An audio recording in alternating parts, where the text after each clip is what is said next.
غوث پاک سرکار کی یہ بات بڑی سلیقے سے اور خاموشی سنیں. غوث پاک فرماتے ہیں کہ ایک دن میں جیلان کی گلی سے گزر رہا تھا. ایک فقیر بیٹھا ہوا تھا. اس نے مجھے دیکھا، کہا عبد القادر. میں نے کہا کیا بات ہے؟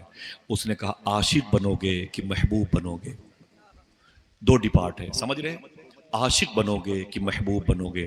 تو غوث پاک فرماتے میں واپس آیا، میں نے اپنی ماں سے کہا امی ایک آواز دی ایک فقیر نے، عاشق بنو گے کہ محبوب بنو گے؟ تو میری ماں نے کہا کہ میرے بیٹے جلد بازی نہ کرنا، تیری تعلیم آگے چل کر کے اسی بھرے ہوئے کالم کے مطابق ہوگی.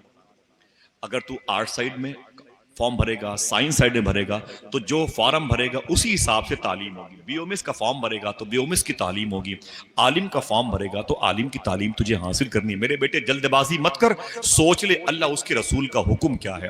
غوث پاک تڑپتے رہے. پھر آپ کی ماں نے کہا میرے بیٹے اسی جیلان کے شہر کے کنارے پر ایک شخص ہے، بغیر لباس کا پڑا رہتا ہے، نالیوں سے کیڑے نکال کر اٹھاتا ہے، اسے چوم دیتا ہے، چوم کر پھینک دیتا ہے، کتوں کو تکیہ بنا کے سو جاتا ہے. اے میرے بیٹے عبد القادر اس کے پاس چلا جا، اس سے کہنا کہ میں عاشق بنوں کہ محبوب، وہ جو بتا دے گا اسی پر عمل کرنا. غوث پاک گئے. وہ درویش بیٹھا ہوا تھا، بے لباس فقیر، گھور پر گندگی کے ڈھیر پر بیٹھا ہوا تھا. حضور غوث پاک نے اسے سلام کیا، اس نے جواب دیا، کہا بیٹھ جاؤ. عبد القادر غوث پاک بیٹھ گئے. کہا کیسے آنا ہوا؟ تو غوث پاک فرماتے ہیں ایک سوال کرنے آیا ہوں. کہا سوال کیا ہے؟ کہا آپ مجھے صرف اتنا بتا دیں کہ میں عاشق بنوں کہ محبوب. یہ دونوں فرق سمجھ رہے ہیں نا، عاشق کا اور محبوب کا. یہ جو گھر میں داماد آتا ہے نا، سمجھ رہے ہیں، یہ محبوب ہوتا ہے. اس کی بڑی ناز برداری ہوتی ہے کہ نہیں ہے؟ ناز برداری ہوتی نہیں. اگر وہ ناراض ہو گیا تو پورا گاؤں اسے منانے کے لیے جاتا ہے، پورا قبیلہ اس کا لحاظ کرتا ہے. وہ ناراض بھی ہے تب بھی اس کے پیار میں لگا رہتا ہے. بھئی داماد ہیں، داماد ہیں، بادشاہ بن کے گھر پہ رہتے ہیں. یہ محبوبیت کی نشانی ہے. اور کچھ لفنگے ایسے بھی ہوتے ہیں جو نالیوں پہ بیٹھ کے دل پھینک کی باتیں کرتے ہیں، دوسروں کی بہن بیٹیوں کو تاکتے ہیں. ہم اس طرف جائیں گے نہیں، لیکن بات جو اس نے کی ہے وہ ولایت کی دنیا کی محبوبیت اور عاشقیت کی بات کی. سمجھ گئے؟ یہ دو ڈپارٹ، عاشق بنو گے کہ محبوب. تو اس فقیر نے کیا کہا؟ عبد القادر چلے جاؤ، کل آؤ گے تو تمہیں جواب مل جائے گا. غوث پاک رات بھر اپنے گھر میں روتے رہے، تڑپتے رہے، اور کہ کل کہ صبح جلدی آئے تو میں جاؤں اس فقیر کے پاس. جب صبح ہوئی تو غوث پاک جب گئے اس گندگی کے ڈھیر پر، دیکھیں وہ درویش اللہ والا کیا کہتا ہے. وہاں وہ نہیں تھا شاکر بھائی، وہ نہیں تھا. اسے ڈھونڈا نہیں ملا. لوگوں سے کہا کہ وہ کہاں چلا گیا؟ تو لوگوں نے کہا کہ کون؟ بولے وہ جو یہاں پر کافی دنوں سے پڑا رہتا تھا گھور پر، جو نالیوں کے کیڑے اٹھا اٹھا کے باتیں کرتا تھا، جو کتوں سے باتیں کرتا تھا، جو گندگی کے ڈھیر کو اپنے کپڑوں سے صاف کرتا، وہ کہاں چلا گیا؟ لوگوں نے کہا عبد القادر وہ رات میں مر گیا. غوث پاک عجیب سی کیفیت میں بولے مر گیا وہ؟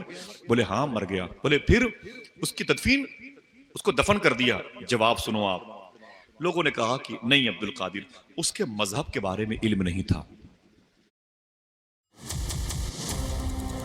Robert Lewandowski from Poland. بولے پھر اس کے پیروں میں رسی باندھ کر کے ہم لوگوں نے اسے کھجور کے باغ میں چھوڑ دیا. جا کے دیکھ لو چیل کوے اس کی لاش کو کھا رہے ہیں. ایک صاحب نے تو اپنی تقریر میں یہ کہہ دیا تھا، میں اس نہیں کہہ سکتا، کہ کتے تک اس کی لاش کو کھا رہے تھے. میں نے کبھی کسی کتاب میں نہیں پڑھا، اللہ معاف فرمائے. بہرحال بات جس ٹاپک پر ہو رہی اسی نہج پہ ہو. وہ کہتا ہے کہ عبد القادر وہ ادھر پڑا ہوا ہے، اس کے مذہب دھرم کے بارے میں مسلمان تھا، اگر یہ پتا ہوتا تو دفن کیا جاتا. کسی کو علم نہیں تھا وہ کس مذہب کا ہے.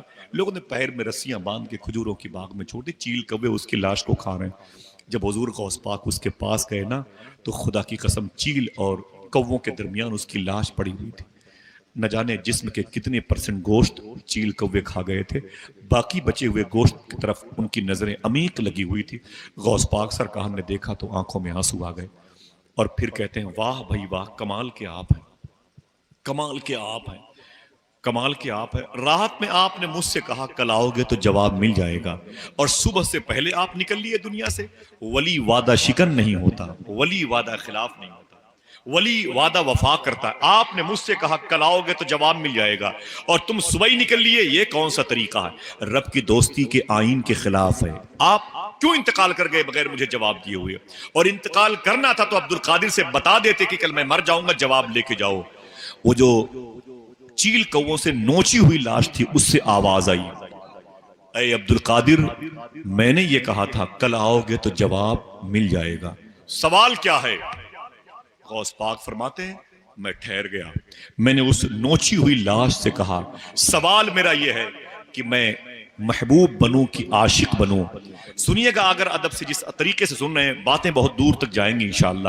میں عاشق بنوں کہ محبوب بنوں؟ اتنا سننا تھا کہ اس لاش سے آواز آئی، اے میرے عبد القادر، اگر محبوب بننا چاہتا ہے تو اس کے لیے بہت لوگ تجھے پیار کریں گے، لوگ تیرا احترام کریں گے، تیری منزلت بڑھ جائے گی، تیرے وقار، تیرے اسٹیٹس بلند ہو جائیں گے، لوگ تیری بڑی ناز برداری کریں گے اے عبد القادر۔ اور اگر عاشق بننا چاہتا ہے تو دیکھ لے تیرے سامنے ایک عاشق کا جنازہ پڑا ہوا، دیکھ لے، چیل کوے کھا رہے ہیں۔ غالب نے کہا تھا یہ عشق نہیں آسان، بس اتنا سمجھ لیجئے ایک آگ کا دریا ہے اور ڈوب کے جانا۔ اگر ایک سچی عاشق کو دیکھنا ہے تو کربلا میں حسین کو دیکھنا ہے، سمجھ رہے ہیں آپ؟ سارے مال و متاع کو قربان کر دیا، اپنے ایک دادا کے 33 پوتوں کو شہید کر دیا، پھر بھی شکر کے سجدے ادا کر رہے ہیں۔ سمجھ رہے میری بات؟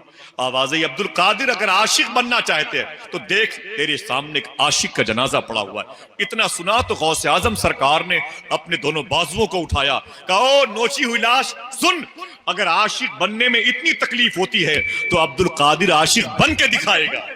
اللہ اکبر، عبد القادر عاشق بن کے دکھائے گا۔ وہ درجے محبوبیت یہ رب کی توفیق پر ڈیپینڈ کرتا ہے۔